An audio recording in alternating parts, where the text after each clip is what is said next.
kita ini berharap bahwa anggaran bilangnya efisien, tapi kan kenyataannya dari 1,154 kemarin disampaikan ya 2025 ternyata ini 1,2 sekian. Artinya efisiensinya itu di mana? Kemudian kami itu ingin bahwa jelas bahwa output campaign dan impactnya ini ke depan ini target-targetnya ini jelas karena ini menyangkut nanti indeks pembangunan manusia. Kita Banyuwangi itu kemarin sudah 7,4 sekian ingat saya, dan itu kategori tinggi. Jadi jangan sampai ini anggaran katanya sudah tinggi tapi buta aksaraan 9, sekian miliar, berarti yang masih buta aksara ini masih banyak. Terus kemudian anggaran-anggaran yang kemarin dilakukan harusnya jelas bahwa ini ada orang berapa yang buta aksara, targetnya 2026 ini berapa yang akan dimelekkan, ini targetnya berapa, sehingga misalkan 9M ini betul-betul targetnya jelas dan betul-betul kemanfaatannya ini bisa dirasakan oleh rakyat Banyuwangi. Jadi tadi yang putus sekolah ternyata juga masih ada, kemudian tadi yang termasuk sekolah-sekolah yang rusak, ini targetnya, jadi impactnya jangka panjangnya ini bagaimana? Jadi proyeksinya tahun ini berapa yang mau digarap, mampunya berapa? Jadi kelas yang tadi ternyata digarap ya Gus, jadi 695 atau 869 tadi yang rusak itu kelas, bukan sekolahan, jadi kelas, dan itu kelas swasta dan negeri gitu ya Pak Kadis. Jadi kita ingin kalau memang butuh lebih banyak ya kalau perlu ditambahkan. Tapi kalau ternyata efisiensi tidak dilakukan, kemarin dengan anggaran yang 1,1 atau sebelumnya yang anggaran 2024 yang tidak sampai segitu, itu bisa mencapai IPM yang tinggi. Tapi ternyata kalau 1,2 ini yang sekiranya tidak manfaat itu ya di drop saja. Tapi kalau penting ternyata banyak anak yang putus sekolah, ternyata masih banyak anak yang karena ada yang usia lanjut yang masih buta aksara, ya kalau perlu ditambah ya ditambah.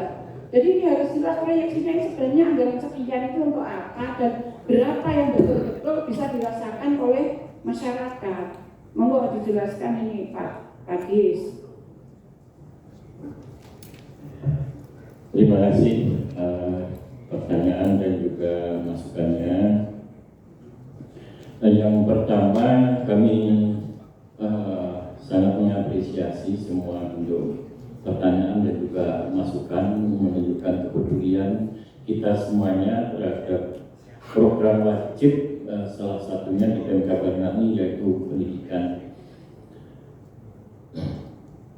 Saya ingin menyampaikan sekali lagi dan juga mengajak kepada Bapak Ibu semuanya melihat struktur anggaran dinas pendidikan ya. Minta tolong Mas Imam untuk dibuka rekap Mas. Ini menjelaskan yang tadi disampaikan oleh Pak Yayan bahwa sebenarnya anggaran kita itu sekalipun 1,2 seperti yang disampaikan oleh Bapak Ibu semuanya, ini kalau mau berbicara di komponen yang bisa diefisiensi sebenarnya juga sangat minim. Ya, kita lihat misalkan yang besar-besar Pak, itu adalah semua yang sifatnya mandatori dan sudah given ya. Mulai dari gaji dan tunjangan ASN kan nggak mungkin diefisiensi, ya. Gaji non ASN faktanya itu ada, nggak mungkin dikurangi karena toh standar gajinya orangnya juga sudah ada. Kemudian juga mungkin hibah mandiri fikih dan dewan pendidikan juga nggak terlalu besar, ya. Kemudian BPJS itu juga sudah given, ya. Satuannya jelas, ya. Kemudian bos mandatori yang 17 miliar juga itu langsung diterima oleh sekolah dari Kemenkeu, ini Bu Yayu tadi yang bertanya. Jadi ini hanya tercatat saja Bu Yayu, ya. Kita hanya mencatat sesuai dengan regulasi, nanti Pak Yanto mungkin bisa menjelaskan. Tapi uangnya nggak nempel di RKUD, ya. Termasuk tunjangan profesi pendidik yang TPG itu juga langsung dari Kemenkeu. Jadi gede memang catatannya, tapi anggarannya yang di kita kecil ya. Ya, termasuk yang lain-lain. Untungnya kita ada tambahan TKD gaji. Nah, karena gaji tentu juga nggak mungkin diefisiensi. Ya, TKD bos juga demikian tambahan bos. Ya, tentu kami sangat senang dari Pak Markus tadi dan juga yang lainnya. Kami juga menginginkan sekolah-sekolahnya cepat selesai. Gimana caranya ya? Nah, itu ya. Nah, itu larinya ke sebelah kiri saya Pak Markus ya. Kata APD ya. Tapi kalau bicara tentang struktur 1,2, Ibu Bapak bisa cek apakah kami nggak harus beri kertas, mungkin bisa dikurangi nanti izin Pak Yayan, Bu Nima, Pak Michael juga. Mana yang bisa memang kami harus refocusing, intinya kami siap untuk refocusing, nanti kami bicarakan bersama dengan Komisi 4 kalau diperkenankan.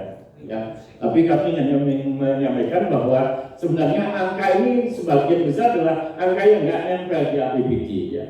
Ya, karena banyak untuk belanja kepegawaian dan juga belanja yang sifatnya mandatori. Kemudian kami yang kedua ini umum saja, saya kira bahwa pemerintah mengurangi TKD itu sebesar yang sudah kita ketahui bersama.